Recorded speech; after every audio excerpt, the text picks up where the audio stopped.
You most likely know about the recent mishap involving an F-35, and if you don't, then here it is. This happened on the 15th of December 2022 at the Naval Air Station Fort Worth. The pilot ejected safely, praise be to 00 ejection. Of course, when this crash happened, as always, it was put on the internet, and then there was just comment after comment after comment about how bad the F-35 is, that this is just yet another one that has crashed. And there was really no questioning whether the F-35 does indeed have a bad safety record, or if this is just a case of availability heuristics. So an F-35 crashes, that gets reported on a lot, and thus it creates the impression that they are the, let's say, the worst offenders amongst all the jets. Now, I know that the F-35 has a poor reputation amongst some people, and I'm not gonna get into that discussion because it's not really relevant to this video. Instead, I asked myself whether in terms of crashes, those people have a point when saying that the F-35, or making this assertion that the F-35 has a poor record. Thus, I did what I always do when I have a question. I sat down and started to look at the data to answer this question. Are all the F-35s crashing? Or not crashing? I mean, we will find out together what the data tells us. I'm going to be using data that comes straight from the United States Air Force's investigation team. You can find the sources in the description as with all my videos, and on their website you can access this data yourself and read more about it. Why am I using this data from the USAF? Well, the information first of all comes straight from the source, the data is very approachable, and the data between the planes is measured presumably by equal criteria, so we can minimize randomness, and we can also assume that the standards of the crews and the maintenance teams is roughly equal between the incidents and aircraft throughout the years. Mind you, the data only goes to 2021, so this year, 2022, is not included. This does mean that there are also certain limitations to the data. I'm only looking at USAF incidents, which is fine because the size of the fleet is, well, basically the biggest chunk of aircraft available anywhere in the world. But for the F-35 specifically, this means that the data is, as far as I understand it, geared only towards F-35A. However, later on in the video, I will make a note about F-35B and C where I can. Of course, you can find more incidents from, for example, foreign countries using these aircraft on some other websites. I'll link them in the description as well, but it is always best not to mix data sets, so that's why I'm staying with the data from USAF itself. Before we jump into the data, there's of course a quick note here on the numbers that I'll show you. These are for categories A and B incidents, as well as destroyed airframes. Destroyed means what it says, and that is also part of a Class A event. Class A means that the event resulted in a fatality, permanent total disability, damage greater or equal to $2.5 million, or in a destroyed aircraft. And Class B means that the event resulted in a permanent partial disability, hospitalization for inpatient care, and damage that is greater to 600,000 USD but less than 2.5 million USD. So to sum it up, the numbers I will present here are from Class A and B events only. The other categories, so Class C and below that, are less severe and not part of the data set for now. I don't know how the USAF accounts for inflation regarding the damage value over the years, so there might be some variance here in the numbers, but this is nothing that I can account for. And we can also assume that the classes of damage are adjusted accordingly over the decades and they are relatively comparable. Let's start with F-35 and some modern aircraft. First, I will present the raw data in terms of aircraft, and then later on in the video, I'll also add some additional figures in terms of accidents per airframes and flight hours and so on and so forth. For F-35, there have been 11 incidents in the USAF. Now let's look at F-22, which sits at 82 incidents since 2000. Now I will zoom out a bit more and look at some other planes that are also still in service, namely the A-10, the F-15 and the F-16. For the A-10, we are at 292 incidents, the F-15 is at 472, and the F-16 is at 497.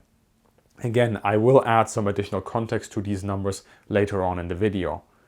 Now it is time to go for the historical perspectives. If you are wondering about the F-104 starfighter, there is no data on that. Again, there are hobbyist sites out there that can help you with this sort of question, and I have that linked in the description.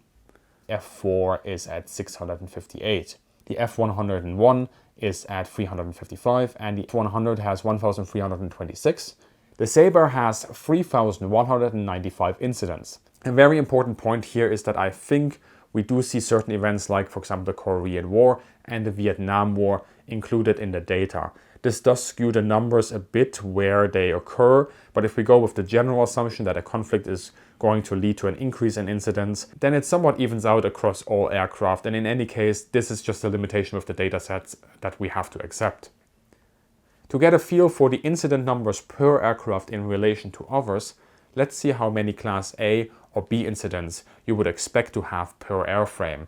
This is a basic rule by thumb measurement whereby I take the incident number and divide it by the number of airframes that the USAF operates throughout the operational life of the aircraft. This gives you a simplified chance for a Class A or B incident on any given aircraft type in the USAF. These numbers might be surprising, but remember it is only a basic measurement for now. While it breaks the numbers down as mishaps per aircraft, multiple mishaps can of course be situated on a single aircraft. Others might go through their life cycle without ever having a Class B or even a Class A incident, although if it has a Class A incident, it's probably not going to fly anymore. Also, the numbers are based on the total number of aircraft accepted by USAF. The actual fleet size at any time is considerably lower. For example, roughly 700 A-10s have been accepted by the USAF, but right now the fleet size is around about 300. Also, I would caution against using these figures as a measurement of reliability. One way of approaching that subject would be to take the incident rate and have it divided by the total flight hours of that airframe in USAF. So breaking this up in flight hours, this gives us a much better impression, as you can see the number of flight hours we would expect to see between Class A or B incidents on an airframe. Thus, this provides a measure for the reliability and safety of the aircraft. It is not a perfect measurement to compare across the decades and the different generation of aircraft, as safety, maintenance and crew standards have changed over the decades. But if you compare the planes roughly within their own decade, you do get a better comparison and an appreciation of how things have gotten better over the years. It would, for example, be interesting to compare also this to other countries' aircraft. So, for example, the Sabre in the USAF to the MiG-15 in the Soviet Air Force, or any other Soviet jet that could be broken down based on the generations, for example, comparing things with the F-4 Phantom too. But I don't have that Soviet data, so I can't do that. And to be honest, I'm pretty sure we won't get this sort of data anytime soon. Now, for the sake of argument, I will make an exception here and add 4 more incidents to the F-35 as a separate figure. This includes the recent F-35B crash that you just saw, the F-35C that was lost in the South China Sea, and the British F-35B and the Japanese F-35A that were lost recently as well, because of the prominence that those cases had in the public. I cannot adjust the flight hour numbers, so this is really skewed against the F-35. Don't take this as a proper measurement, it is just plain wrong. I only do this because, well, I assume some viewers might point out these incidents, and I want to make it clear that no, I haven't forgotten them, I'm also not ignoring them. It's just that they weren't USAF F-35, so they aren't in the dataset. To make this a proper comparison, I would then have to compare the incidents per branch. So you take the Navy flight hours and incidents, you take the USAF flight hours and incidents, which we have, then you do the same with the Royal Navy and the Japanese Air Self-Defense Force, and then we can really compare it and contrast it. For final test, let's look at the incident rate of the first 10 years of all the modern jets in terms of flight hours, to account for the fact that the F-35 is of course a new aircraft, and the issues that are associated with that could lead us to assume that A, maybe there are less incidents, or perhaps there are more incidents because of this. Why 10 years? Well, the F-35 data starts, or flight hour data starts in 2012 and it ends in 2021. And if we include either year as a full year, then that would make 10 years. So I look at all the modern aircraft and then I look at the years that the data starts in, and then we go for the first 10 years. Again, this is not a perfect measurement, since some planes might be introduced faster than others. For example, the F-16's data actually has 2 years with barely any flying, but it is an interesting comparison within the scope of this video. And it also provides an excellent comparison with lifetime incidents to flight hour. As we can see, the record has improved overall for all planes, substantially even, except for the F-22.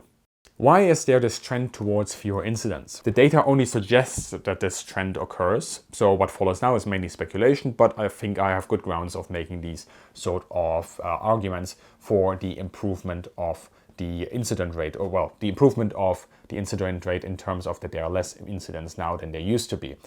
And that is, of course, that over the last half century and longer, there have been real improvements made regarding the maintenance standards and production standards in aircraft. There has been improved pilot training.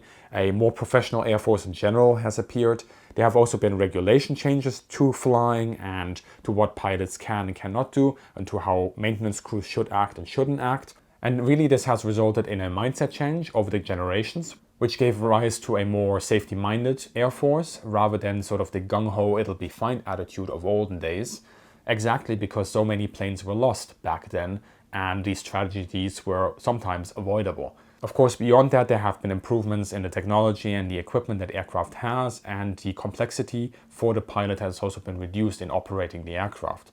And of course, there will be other reasons in the margins, but I would assume that these that I've just stated constitute probably the main ones. But if you want to add any additional reasons that you find that are applicable, put them down in the comment section below. All in all, the decreasing number of incidents across basically all aircraft is a very positive sign. But to make a full circle here and bring it back to the F-35, right now this aircraft, based on the available data from USAF, does not have a higher accident rate than other aircraft. So if you see these discussions again in the future, save yourself the bother and just link them this video. Big thank you here to Misskay and Andrew for their help in making this video, and as always also big thank you to patrons and channel members who make this sort of content possible. Check out the description below for the sources to this video, as well as some helpful links, for example if you want to support the channel. And as always, have a great day and see you in the sky.